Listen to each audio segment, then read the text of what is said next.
of a new era, the inception of a great nation, we stood at the front lines of victory, watching keenly as the Union Jack was pulled down to pave way for the symbol of peace, love, and unity.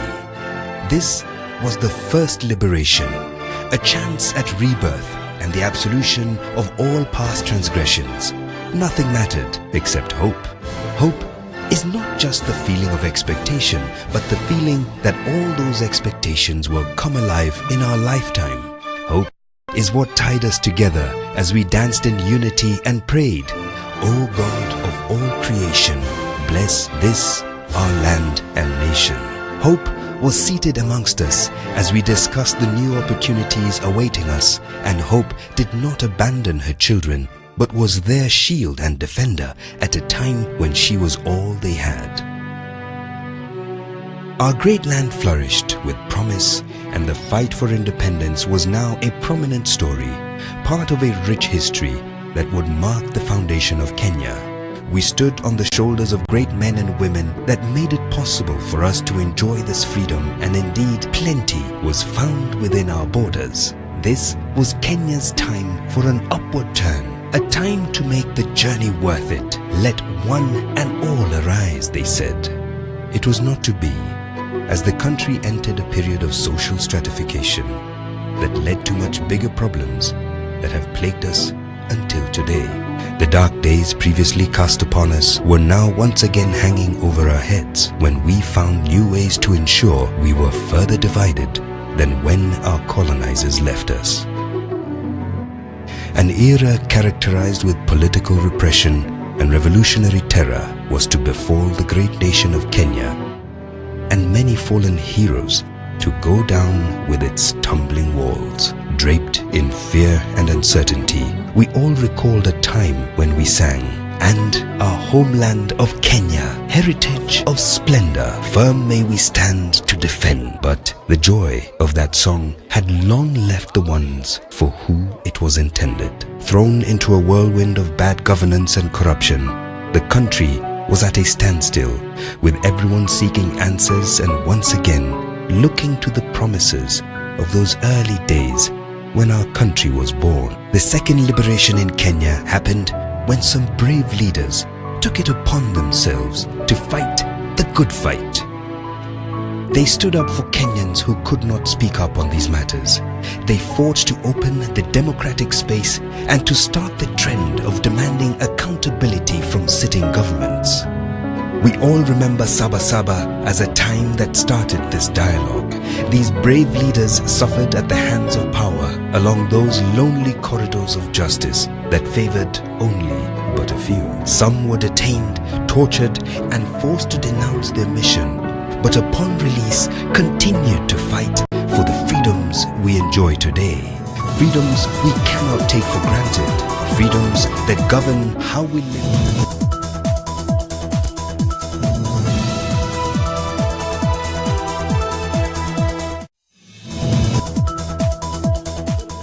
To you and welcome to Opinion 2017.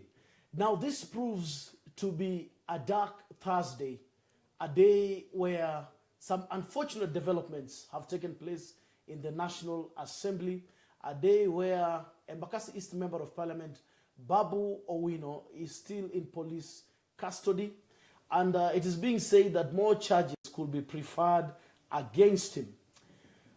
James Aggrey Orengo, Senior Counsel, did tweet on Monday that dark days are here. And I'm joined in studio today by two members of parliament, one from Migori County, Engineer Mark Nyamita, Member of Parliament for Uriri. Karibu sana mheshimiwa. Asante sana. Congratulations for being elected. Thank you very much. And I'm also joined by Mathare Member of Parliament, an advocate of the High Court, Mheshimiwa Anthony Oluoch. Karibu sana mheshimiwa. Thank you very much. What's the difference between a lawyer and an advocate of the High Court? A lawyer is somebody who has gone through law school, yes, and has attained a degree called the LLB degree. LLB degree. And then decides to do whatever he wants to do. Other things. Yeah, with it. he becomes a lawyer, but Yes. never can step into a court of law, Yes. cannot address the High Court because he has not gone to the Kenya School of Law Ish. and has not been admitted into the role of advocates. Yes, and an advocate. That an advocate has gone through the Kenya School of Law. You are Yes. PLO Lumumba is. Yes. You have attained a diploma in law. And And then you therefore have you can- petitioned the Chief Justice and you have been admitted into the role of advocates. That entitles you now to stand before a court of law and address Yes. the court. You're an advocate as opposed to a lawyer. Is that why some people whom we know as supposedly prominent lawyers were quiet during the petition? Yes, a lot of people never stepped anywhere near the front bench at the Supreme Court for very obvious reasons that they do not have the right to address the court. If it was the former Court of Appeal Judge Justice Onyango, he said, Yes. "You're a stranger Yeah. to this court. Yes. We don't even see you. We are not even seeing you. You cannot address the court." Karibu sana mheshimiwa. Thank you. Now, we are going through a difficult time as a nation. I mean, there's been a lot of things that have unfolded since the presidential elections were annulled by the Supreme Court. It appears every single institution or individual who dares to stand up to the regime is ending up being targeted. Now, your colleague, Babu Owino, has been charged with, I guess, more than one offense. And there is now this talk of Mtoto Wambo. I don't know if I'll be interfering with the court process by mentioning that. But I just want us to understand, what is it that Babu Owino said that was so different from what has been said by Moses Kuria or even Uhuru himself? And just to kick us off, let's have a look at this clip, Uhuru speaking in Turkana. Uhuru akona haja na mafuta ya wengine, ashindwe na sheitani mshenzi. Mimi napitisha sheria, ni bunge. Mimi ni kuweka naweka kidole. Alafu mjinga anakuja kusema hapa ati mimi nafanya mambo ya Uhuru akona A gentleman, Mheshimiwa, first of all, what has Babu been charged with? And what is it that he has said that is so away from what we have seen? I mean, we're just in the head of state saying Shetani, Mjinga. I don't know, is he likely to be arrested? I think we are returning back to the dark old days, and there are people who think Yes. that for the first time since Moi exited power, Yes. this charge called subversion has been used for the very, very first time. That tells you a lot, that we must prepare ourselves for very dangerous times. It is not times for the faint-hearted. In other words, subversion means if you say anything that appears to be suggesting that you are either saying the government of the day has ceased to have legitimacy in any way, in whatever words you use, suggest that this government should now go. And there are very many ways in which the government can go.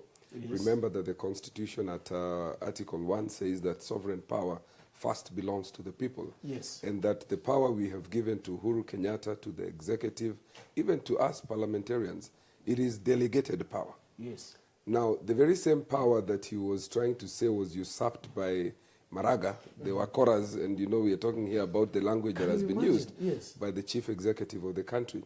He called these people Wakoras, and that these four people have usurped the will of the people. But let us be clear that the Chief Justice was acting not as Maraga, but as the Chief Justice of the Supreme Court of Yes. Kenya. The president is also a president. And remember, he is also exercising judicial power. It belongs to the people. And if you look at the articles I've referred to, it says that delegated power and the sovereign will is dispersed. It's exercised by the president on behalf of the executive. It's exercised also by the judiciary. So when Maraga was sitting there and is calling him Mukora, he is also exercising the sovereign will of the people. Yes. So now back to the Babu statement. You may not agree with what Babu has said. Yes. I may not myself pronounce them. But why are we employing double standards? Moses Kuria has used unpalatable language. Right. His president himself in Turkana used words you cannot utter again in respect of the Turkana governor. Yes. He's used that in Kajiado and Narok. He's used that in very many occasions. in a manner that does not conform or sit well with Article 75 of the Constitution. And that article says that when you sit in an office, you need to do things and say things that bring dignity and honor To that office. to that office. And the president must lead by example. So when Babu said, and I want to put this into context, that Jammeh was removed and Gaddafi was removed and other presidents have been removed. And so, I mean, the same can be done, and there are lawful means in which we can remove through an election, through the direct exercise of sovereignty of the will of the people. And then he went on and said the statement that he said, which you may not agree with, but remember that charge sheet as I looked at it. It did not mention the word Uhuru Kenyatta. It did not mention the word Uhuru Kenyatta. So we must put this into perspective. If it is proper to charge Babu with subversion, let us start with the president, let us go to Moses Kuria, and let us go to all these people, Murkomen and the rest who've used similar language. Mheshimiwa Nyamita, as a lawmaker, I mean, I remember growing up in the 90s, I would hear people being locked up. There was detention without a trial. There seems to be new powers that police are having. I mean, police appear to be operating on a different set of laws. Apart from what we know is in the Constitution, it appears to be normal that you can be picked up, locked up, denied bail, depending on the mood and the whims of the officer in charge. I just want to say, yesterday I didn't sleep. I actually stayed awake the whole night. I was just trying to wonder, in this new role that I am in, really, is this what I really bargained for? I asked myself this question, especially after the Babu incident. Yes. Because when I played and replayed the clip from Babu, and I'm actually thinking, really, why Babu didn't call anyone's name? Babu didn't say anything that is out of this order. And I want to associate myself with part of the statement that Babu made, that presidents have been removed by the people because the power is with the people. Right. And I have every confidence to say that even the government that we have now, even if they're going to arrest me probably after this interview, I have every confidence that the people in this country are going to remove Jubilee from parliament, from government. So I think that is what actually pained them. I don't think it is the other part of the statement. Because when you talk about foul language is the order of the day. This is a president who has called everyone all manner of names. Oh, yeah. The vice president, including the president, continue to refer to the NASA principal as a mganga in every other forum that they're talking. So, you know, the office of the presidency, and I don't want to talk about the person himself. The office itself. The office in itself needs to have some honor, which they have totally brought down. You know, we have seen this president in public drinking when he was in Kisumu with a big jug. Now, let me tell you. And a whole GSU officer doing a salute while he's doing that. Absolutely. You know, when we do this from the presidency, I remember a very simple thing. When I was in high school, I used to look at the jeans trouser that my teacher was putting on, and I was just dying for that day. Your teacher had jeans. That yes, must have been a cool school. It was a Savco jeans, to be precise. And I used to say, the day I actually get out of this school and I get money. The first thing. That was my first role model. Yes. The president is a role model for every other person. So when he goes and the police is saluting and the president is drinking, what are we really talking about? Is that why perhaps in certain parts of the country we have a drinking problem? I mean, and this very president, 2-3 months before, has gone to Kiambu and Muranga trying to reprimand people that don't drink. Go and work, go and do. I mean, really. So what we are talking about is that the president in itself is the one that has lost honor. They've brought dishonor to the institution of the presidency. But specifically what happened to Babu. Yes. Babu is not an ordinary citizen. Right. Babu is an elected member of parliament. Yes. So even if he has committed something, I mean, he didn't murder anyone. Such statements, it's a bailable offense. So I was there on the day that Orengo actually was blocked outside. I happened to actually have gone inside. And we were there. And, you know, one of the CID officers told us, you know, we have instructions. We have instructions to keep him here. And we asked him, why are we charging him? I said, no, we are waiting for what to charge him with. And I have even on my phone, the charges that they actually put in on that very day are different with what actually they presented in court. On the very day, today, and my colleague here talks about that he was charged with subversion. But on that night, I was there, as Babu was signing his statement, they had said he had incited the public to violence. Wow. So we are really, and this morning we were in Parliament. I tell you, when you find these people are saying there is no problem with IEBC, there is absolutely no problem. In fact, when NASA has raised the issues to be addressed by IEBC, there's no problem. When they come through Parliament, they want to amend laws because they are saying IEBC is not properly. You understand? Okay, hold on to that. We'll get to that. Let me just go through quick comments. Vicario Mwando, you're saying pool of fraudsters in Jubilee must stop doublespeak and hypocrisy because in any reckless talks anything to go by, then Moses Kuria, Sonko, Ruto, and even Uhuru ought to be in jail. Janet, you're saying frustrating Babu only propels him higher and higher. Mheshimiwa Watch, due process. Let's even assume Babu was guilty of whatever charge. Due process, even going back to the ruling of the Supreme Court, due process, if I have committed an offense here and now, me as Morris, what should happen to me? Let me have you answer that as soon as we watch this clip. Please play for me that clip of the lawyers and how Babu had just been released and rearrested in a very uncouth fashion.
Why?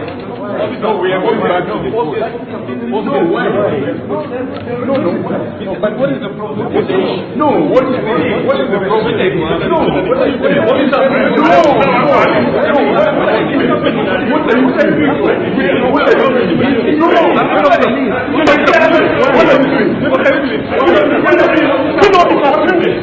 What is happening? Why are you supposed to? What are you supposed to do? What are you doing? No, what are you doing?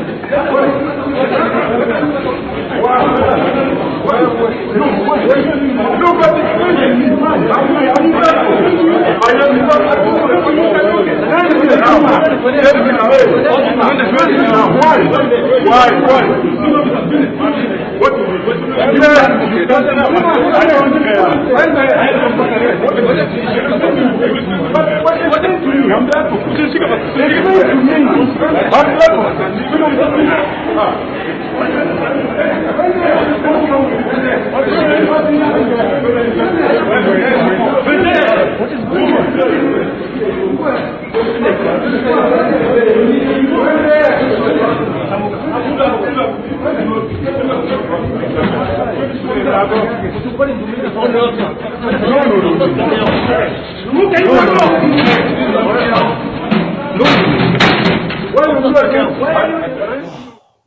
I mean, I've just watched Otiende Amolo being manhandled. I mean, there's Caleb Amisi, MP for Saboti, other lawyers. I mean, isn't there a decent way of, I mean, that's what I was asking about due process, Mheshimiwa. What ought to happen? I mean, this is insane.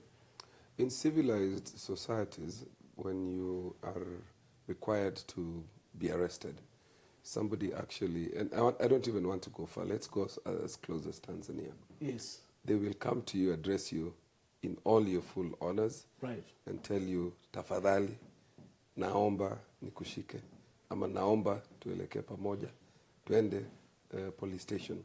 There is a decent way in which you do that.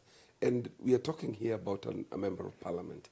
A member of parliament who has the support and has been sent there by his constituents. Correct. Over 40,000 people And remember that now that he's member of parliament, he represents the over 100 and something members of parliament. So to arrest that person in the manner, the and crude treat his manner lawyer in that fashion. that they did, and in the presence of his lawyer, a very reputable lawyer and respected statesperson of this country, Right. I think bespeaks and behooves the Jubilee administration, takes us way back beyond even the Moi days and down to the colonial era. This is something that is unforeseen. It should not happen in this age of the 21st century.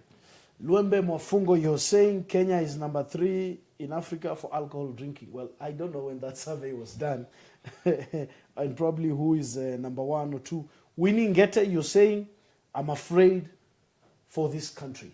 I mean, Mheshimiwa, watching that video, if that can happen to a member of parliament, how about just an ordinary boy or girl or any citizen arrested for whatever reasons? And these policemen, they appear to be on very specific firm instructions from particular quarters. I just want to tell the police officers, and yesterday when we were addressing ourselves to the press, I actually also want to take this forum to ask the Inspector General of Police and tell him that he is there serving on our behalf. And he must know that even the position that he is holding, the Inspector General of Police, is courtesy of the new constitution, whereby the people now he is actually opposing fought for so hard. Yes. Otherwise, people like him probably would have never seen the inside of that very office that they are now abusing. And the police officers, the rank and file of the police, should also know that times change. When this other new government comes in, which is definite, Yes. what will happen? You will expect this government to improve your living standards. You are still living in squalor, and you are still being pushed to mistreat members of parliament, especially lawyers, who can even help you to improve your living standards. They have totally missed it. I want to ask the police in a very special way to work within the confines of the law, to do the right thing. You cannot manhandle someone like they actually did within court. I also want to ask the judiciary that I know they have to apply the law as it is, but they really need to also study the mood of the country and be able to understand. They should not, like today, you know, Babu was in court at 10 o'clock. They have pushed the ruling to 4 o'clock. Actually, they wanted to push it to tomorrow. And they said, no, give us a ruling. And they might say, okay, we are going to detain him for whatever reasons. We are asking them, let them read the mood of the law. But back to what is happening all across. Right. I can tell you, personally, I have not even got my security. I have applied and, okay. Oh, really? Yes, I hope they are actually going to release the security. I was there the other day and they're going to do it. But what we are saying, I saw this issue of even security. They withdrew the security for the NASA principles. Yeah. I mean, that's actually what we're coming to. And I watched the cabinet secretary, who again is a beneficiary. The seat that he's holding now as a cabinet secretary, he would never have been in that position. Because had we been with this old constitution, the cabinet ministers, the ministers would be picked from parliament. Yeah, have to be and you can be sure no one would have voted someone, if that is the reasoning of someone we had actually held in very high esteem like Matiang'i.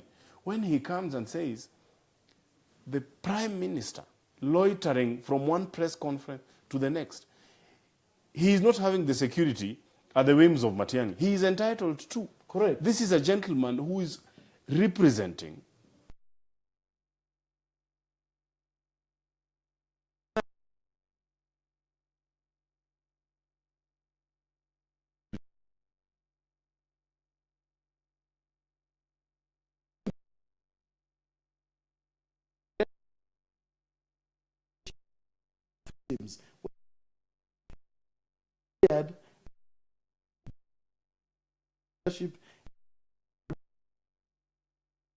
prize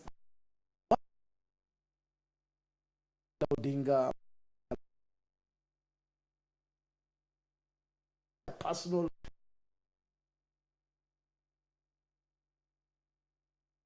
Odinga safe.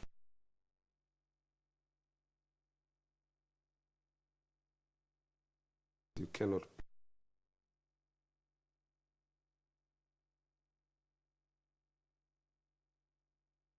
What happened?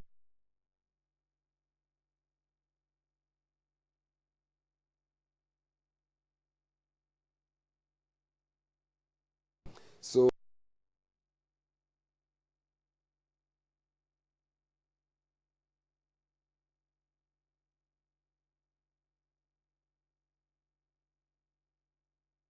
that if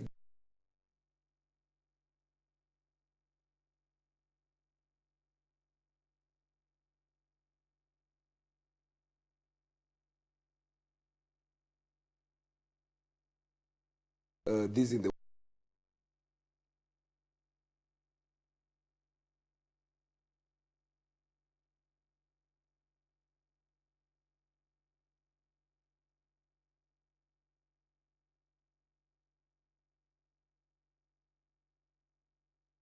will come out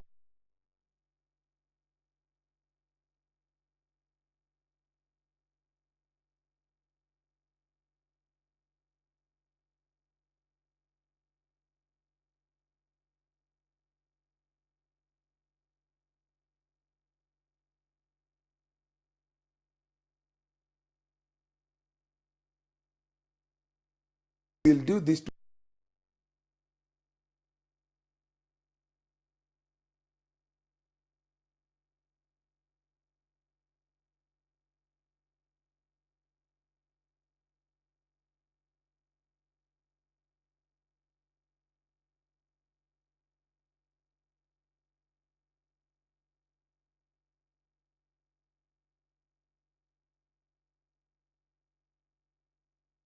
and I want to repeat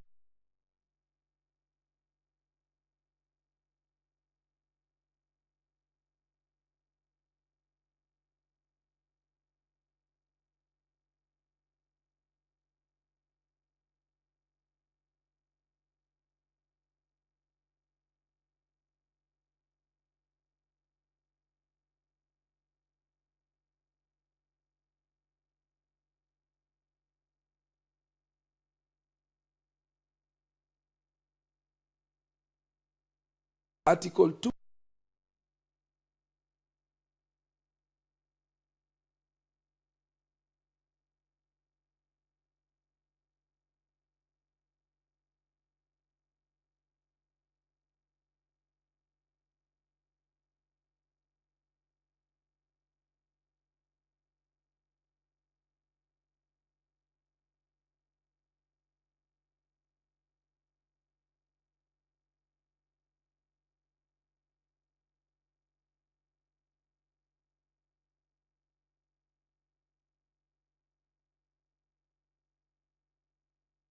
I mean,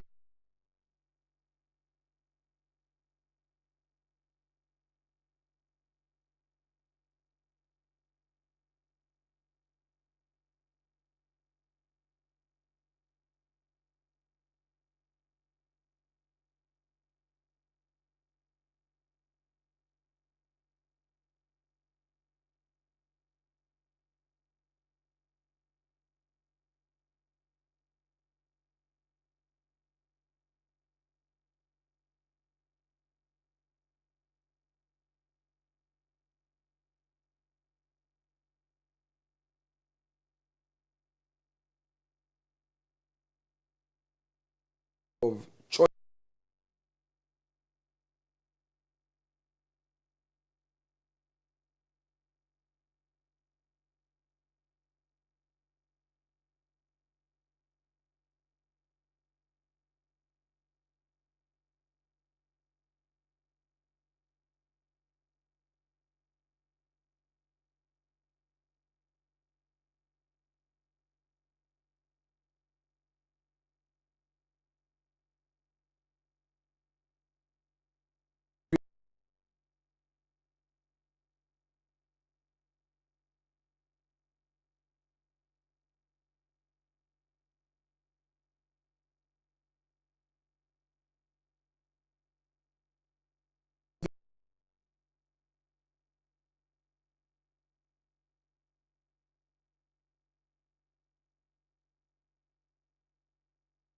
at this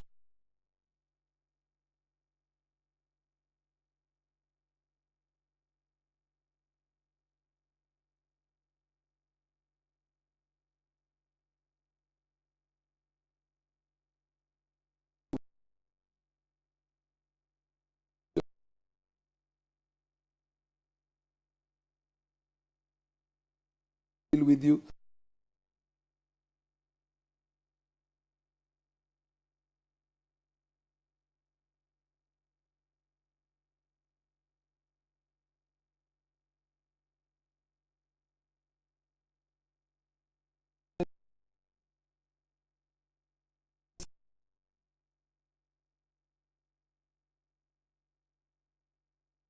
Let's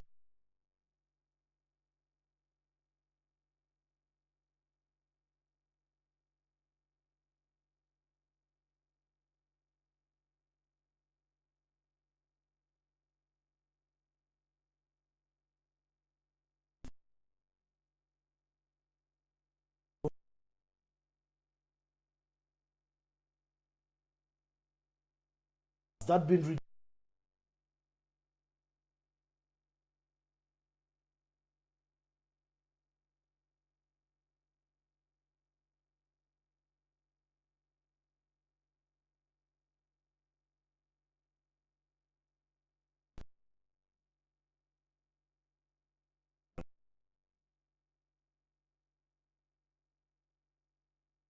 one election.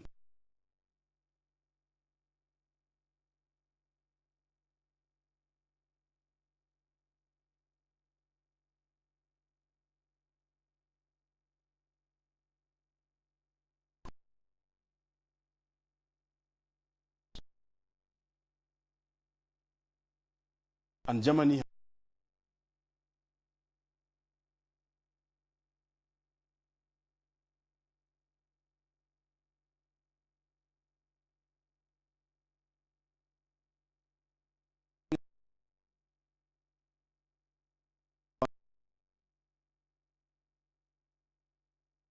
every single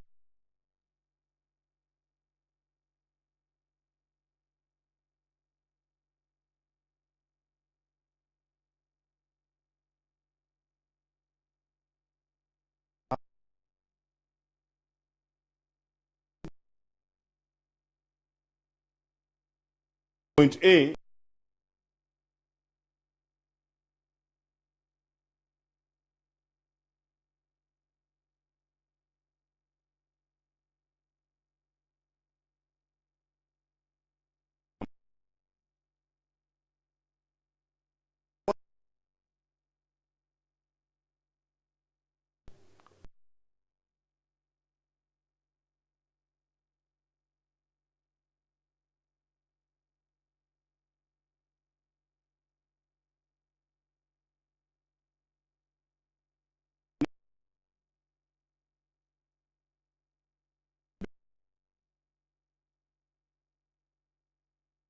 there's a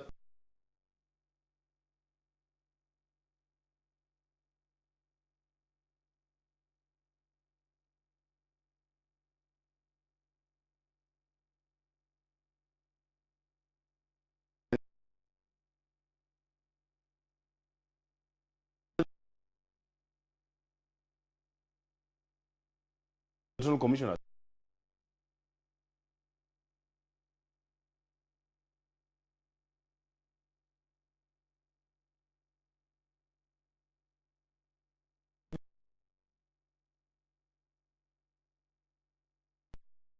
They have their way.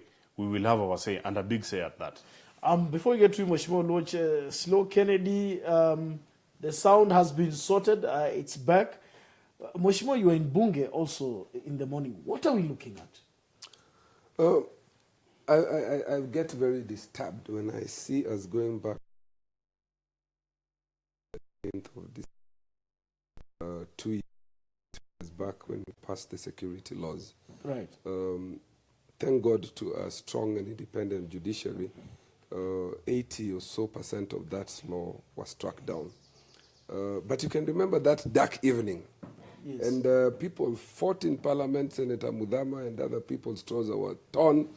Moses Kuria was trying to assault indecently Millie Odhiambo. Yes. And I see ourselves headed in that direction. You see, the Supreme Court said that an election will take place in 60 days. It was not an ordinary election. Yes. It is not another election. they said carry out an election in strict compliance with the law. Right. That is the existing law. So the point then that we must ask is that when the Constitution contemplated a general election under one set of law, was it permissible or possible that after being beaten, a party commanding a majority can change the rules to suit them for the rerun? They have been told comply with the law. That law cannot change. So whatever is happening in Parliament now Yes. will not affect this coming election. What they're trying to do is they're trying to effect this in time for the October 26th. And we are trying to argue it is not permissible in law. You cannot change rules in the middle of a match. It is not possible. The same laws that they want to try and change, manual transmission to be above the electronic transmission or to take precedent of electronic transmission, the question of the forms trying to say that the forms can also be sent alongside when we were saying under section 44 and section 39, that you transmit simultaneously the result. Yeah? The scant result comes with the word text. Now they're saying that somebody from Turukana can make a journey and come and get lost in the middle of the way Kivitu was telling us, I cannot trace the person. The third point that I want to make is that we have about 300 and something other election petitions for other seats. These seats are premised on the existing law. Yes. How will you change those when somebody has already gone and challenged those in court? 303 petitions. They are an attempt to try and circumvent the petitions that are already in court. Fourth and most important, there is a principle in natural justice that you call the rule against bias. And then the rule that you cannot be a judge in your own cause. Uhuru Kenyatta is a candidate for an election cycle already declared. An election cycle was declared on the 1st of September by the Supreme Court, terminating on the 31st of October. He is a candidate. When these laws that are being proposed to be passed are passed, as they will try to do, yeah, the president under Article 115 is the person who will append his signature to assent to those laws. Can he sit as a judge to preside over laws and regulations that are meant to assist him in an election that has already been declared? No, it cannot happen. Mheshimiwa Nyamita, we are just starting to wrap up. Probably we'll deal with this question as you give your final remarks. Are you foreseeing a free, fair, credible, verifiable election in this environment that both the executive and now Parliament, courtesy of tyranny of numbers, is creating? Attacks on the judiciary, individual attacks, an atmosphere of insecurity. Do you get the feeling that Jubilee do not want elections? Thank you very much. Let me talk about, you're asking about whether I'm foreseeing a credible election. You should have asked whether I'm seeing any elections in the first place. Well, within the current environment. I mean, our position as a coalition is that there are simply not going to be elections. At least I can tell you there will be no elections in Uriri if these people don't change. There will be no election as is contemplated in the Constitution, and my legal friend would actually say. So there will be no elections with these people in place. And we are not asking for anything that is favorable to us. We are just asking for a level playing ground. And he brought in an argument, and he said, cards are open. I mean, everything is on the table. I mean, part of the things that we'll put on the table are issues to do with secession. We can go for a referendum, and everyone goes their own way. Yes. I mean, we don't have to be in a forced marriage. In fact, in my dialect, they talk about that even a child is born and dies. Yeah, if I said it in the actual, even a child can be born and will die. I'm saying, if we cannot, we are happy to cooperate with our guys in their country as we are in our country. We will still be within here. Because even now I can still travel to Uganda. It's just a boundary. It's just a gate, really. It's a boundary. Yeah. It is possible for us to put it here, so that we know we don't have to struggle over each other and things like that. So we can say, when I am living here, to going to the Central Republic, I go to Central Republic as from the Democratic People's Republic of Kenya. I come from this other side. And I get clearance, I'm happy to get sick clearance. Even when I'm going to get a job in that other country, they will give me a work permit if that may. So what we're talking about. So one, there is not going to be any elections as contemplated in the Constitution. An election that all Kenyans are going to participate. So if we agree to amend, today our colleagues were actually, there was a bipartisan meeting at Bomas, and as we were sitting, they reached a stalemate, because these guys have coming and they're trying to push certain agendas which actually only suits them. So we're saying there's not going to be elections. If we level the playing field, and in the very unlikely event that they win, we will work with them. And the word here is in the very unlikely event. Right. And if we win, or when we win, in a level playing ground, we will not want to victimize the guys on the other side and start saying, oh, now you guys are in the opposition. Let us build a Kenya for the future. And I want to challenge my colleagues in Parliament that today, as they behave and as they want to change the laws in Parliament, their children are watching, their families are watching, their communities are watching. When it will turn the other way around, now when they are becoming victims, that the laws that they passed are now affecting their own children, their own community, they will have it on their shoulders. Mheshimiwa, two things as you also wrap up. The involvement, there's a lot of talk about involvement of Mungiki. It's also being said that some of those sect members were sent or supposedly to be sent to the cell where Babu Owino was. And the ruling by Njoki, there are too many similarities in her ruling and the rhetoric within the script of the political arm of Jubilee. What do you make of that ruling as a lawyer and as you wrap up? Yes, it's very interesting that the mover of the motion today, the leader of majority, as part of their justification or basic proposed amendments, they cited the ruling of Njoki Ndung'u. I have never known in any court of law where a dissenting opinion becomes the basis for which you want to take action. Yes. There was a decision, and that decision was not the decision of Maraga or Mwilu or Smokin Wanjala. It is the decision of the Supreme Court. The democracy and the structure allows the dissenting judge to say, I disagree, and this is my opinion. That opinion is like an obiter. When you read a judgment and then somebody says something in passing, there is usually the binding part of a judgment, right, and something that you just say. All those things Njoki said are very good, but they're just things we can read to say this is another aspect of somebody else's thought. Yes. It cannot found the basis of, like, Jubilee now wants to change the Nini. So you can see a very choreographed attempt, things that had been pre-planned. Right. And there are questions as to how Njoki Ndung'u, and we have a lot of respect for her, how, you know, she was able to, within that short time, write a 400 and something Well, I hear judgment. some people read faster, write faster. I don't know. Yeah, you could also be read for and written for faster.